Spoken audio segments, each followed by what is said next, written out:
Matt Stepp, Dave Campbell's Texas football back here at the Midlothian 7-on-7 state qualifying tournament. Here with the head coach of the Richardson Eagles, Coach Kendrick Holloway. Coach, appreciate you taking a few minutes to chat with us. Yes, sir. Thank you for having me, Matt. All right, Coach. First of all, we were talking off camera.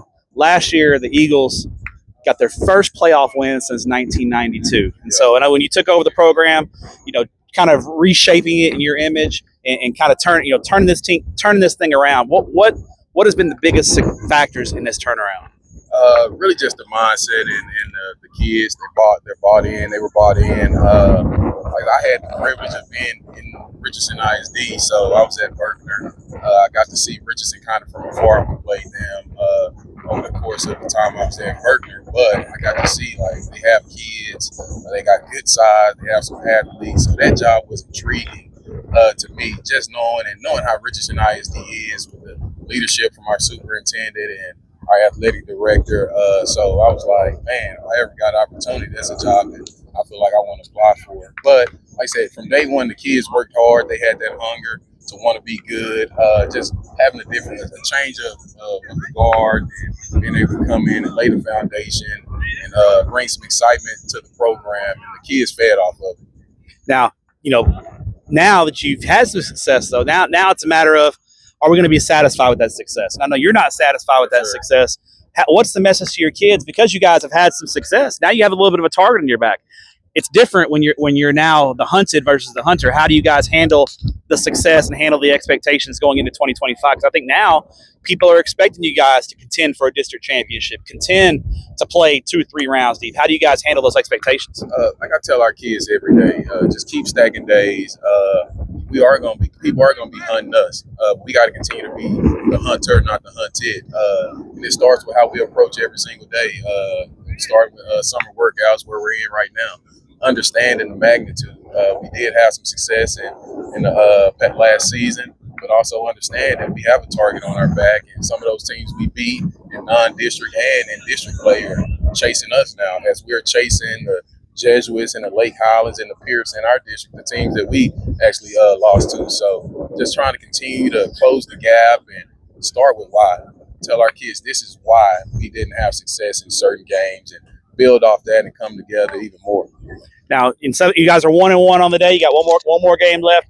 We know it's not real football. We know the pads aren't on. The big boys aren't out here. But what do you want to see from your guys during the 7-on-7 game tournament today? Yeah, ultimately, you always want to see your guys compete. You want to see from a defensive standpoint.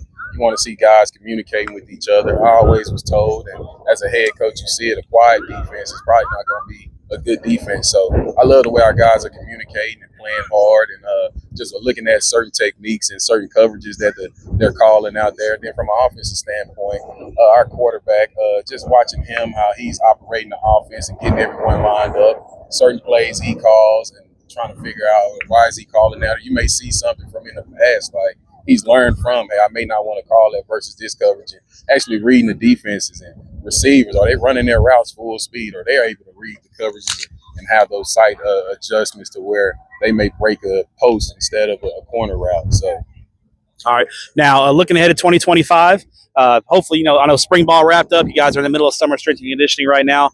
Tell us some areas where you feel like, hey, we got a lot of experience back. We got a chance to be pretty good, and then be some areas where, hey, we got some young guys that are fighting for jobs. If they have a good summer, they can maybe win those starting spots. Yep.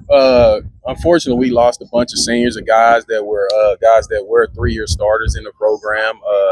Kind of a joke coming back from Christmas break. I told our staff, it's like I've seen certain names on depth charts when we first got here. Now those names aren't on the depth charts anymore. But from a standpoint of spring ball, our O-line, I feel pretty good about those guys. Have some returning starters. And our offense, we're returning a bunch of guys. Our quarterback split time last year, but he'll be QB1 this year. Receivers, I like our receiver core. We had a pretty good D-line, lost some of those guys to graduation. Have some young guys that have to step up and play. They answered the call that we made for them on in spring ball. So just learning that, and had some DBs that have to step up this spring. We feel pretty good about. So feeling good about going into the season. make sure we stay healthy and just keep fighting, keep building, and continue to elevate the program. All right, final question for you. You mentioned some of the teams in your district. When you talk about District 7, 6A as a whole, what challenges those teams in your district bring to you guys every week in and week out? Yep. Like I said, we have a really competitive district. Any week you can win or lose. I know Lake Highlands, they've been the champ, so everybody's chasing them in the district. Jesuit's always going to be a great quality program. Then J.J. Pierce, our rival, is a good quality program. And then Richardson Bergner, they're a great quality program with Coach Bryan and what he's doing in the urban schools. Have a lot of respect for those guys as well. Show up, whether it's a home game or you're going to their stadium, they're going to play hard and they're going to give it everything they got. So some good competition in our district. Like I said, we just got to continue to work and do everything we're supposed to do and see how the ball rolls our way. There's Kendrick Holloway, the head coach of the Richardson Eagles. Coach, appreciate your time and appreciate what you do for student athletes in the state of Texas. Yes, sir. Thank you. Appreciate it, Coach. Appreciate it, man.